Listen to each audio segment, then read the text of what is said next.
खोली शांत आहे, खूपच शांत.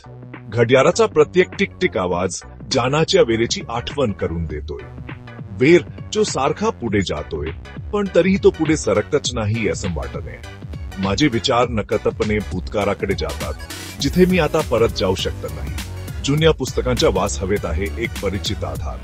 मी डोळे मिटतो आणि एका क्षणासाठी मला जवळजवळ असं वाटतं की तू इथेच आहेस.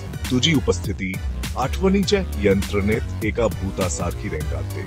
मी तुझ्यासाठी हात पुढे करतो, पण माझ्या बोटांना फक्त शून्यता मिळते. दुःख एका भोथिया वेदनेसारखं आहे, एक सततच्या सोबती. ते माझ्या विचारांच्या लईबरोबर वाढतं आणि कमी होतं. जेव्हा मी कमीत कमी अपेक्षा करतो तेव्हा ते वाढतं. मी त्यातून बाहेर पडण्याचा प्रयत्न करतो, स्वतःला सामान्य गोष्टींमध्ये गुरफटण्याचा प्रयत्न करतो, पण ते नेहमी मला शोधतं. एकाकीपणा एक जड जगा आहे जो मला त्याच्या वजनाने गुदमरतोय. मी चेहऱ्यांच्या समुद्रात तरंगत आहे, तरीही मला फक्त तुझ्याचा चेहरा दिसतोय. तुझी अनुपस्थिती एक मोठं भोकन आहे, एक शून्यता जी मला पूर्णपणे गिनकृत करण्याची धमकी देते. माझ्या खिडकीबाहेर पाऊस पडतोय, एक दुःखी सिम्फनी. प्रत्येक थेंब एक अश्रू आहे जो मला व्यापनाच्या दुःखाची प्रतिकृती आहे. मी बाहेरील जग धूसर होताना पाहतो. शहर एका जलरंग चित्रात बदलताना. पावसाने भिजलेल्या मातीचा वास येतोय जो तुमच्या हास्याची आठवण घेऊन येतोय. आपण अंगणात बसायचो, गरम चहा प्यायचो, जसा पाऊस जगाला नव्याने रंगवायचा. मला तुझ्या हाताचा माझ्या हातात स्पर्श आठवतोय. ती उपजी माझ्यात वनव्यासारखी पसरली होती.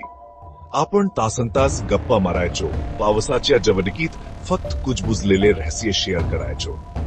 ते शुद्ध आनंदाचे क्षण होते, नशिबाच्या जबड्यातून चोरलेले. आताही वर्षानंतरही पाऊस मला तुमच्याबद्दल बोलतो. तो तुमचं नाव कुजबुजतो, एक गुप्त भाषा जी फक्त आपल्यालाच करते. प्रत्येक थेंब एक मौल्यवान आठवण आहे, आपण जे शेअर केलं त्याची एक गोड कडू आठवण. अंतर आपल्याला वेगळे करू शकेल, पण आपलं कनेक्शन कायम राहतं. हा एक अदृश्य धागा आहे जो सामायिक स्वप्नांनी आणि कुजबुजलेल्या वचनांनी विणलेला आहे.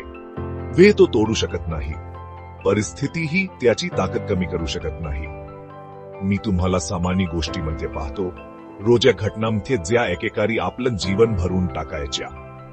झाडांमधून येणारा सूर्यप्रकाश, नुकत्याच्या भाजलेल्या ब्रेडचा वास, शहराच्या रस्त्यावरून जाणारी एक बेवारस मांजर. या क्षुल्लक वाटणाच्या गोष्टीमध्ये एक गहन शक्ती आहे. त्या ताईत आहेत ज्या मला आपण शेअर केलेल्या प्रेमाची आठवण करून देतात. त्या पुरावा आहेत की आपलं बंधन भौतिकतेच्या पलीकडे आहे, की काही कनेक्शन शाश्वत असतात. मी या आठवणींना घट्ट धरून ठेवतो, कारण त्याच माझ्याकडे उरल्या आहेत. त्या माझा आधार आहेत, सर्वात कारोख्या रात्री माझा दिलासा. त्या मला आठवण करून देतात की वेगळेपणातही आपलं प्रेम टिकून आहे. मी तुमची वाट पाहतोय माझ्या प्रेमा, एका अशा आशेने जी विजरण्यास नकार देते. मी त्या दिवसाची वाट पाहतोय जेव्हा आपले मार्ग पुन्हा एकदा जुळतील, जेव्हा नशीब आपल्याला पुन्हा एकदा एकत्र आणेल. तोपर्यंत मी या विश्वासाला धरून ठेवतो की आपले आत्मे एकमेकांशी जोडलेले आहेत. या जीवनात किंवा पुढच्या जीवनात एकमेकांना शोधण्यासाठी नियत आहेत. मी तुम्हाला मक्याच्या शेतातून चालताना कल्पना करतो, सोनेरी देठ वाद्यावर हलुवारपणे हलत आहेत. तुमचे केस सुतासारखे चमकतात, तुमच्या हास्य वारावरून येतोय.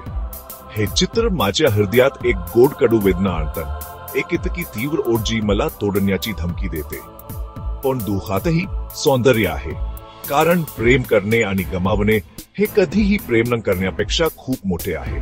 म्हणून मी वाट पाहतोय माझ्या प्रेमा, आणि मी आशा करतोय, कारण जीवनाच्या कापडात अगदी गुंतागुंतीचे नमुने देखील दुरुस्त केले जाऊ शकतात. आणि मला माहित आहे एका अडर निश्चितीने की आपण पुन्हा भेटू.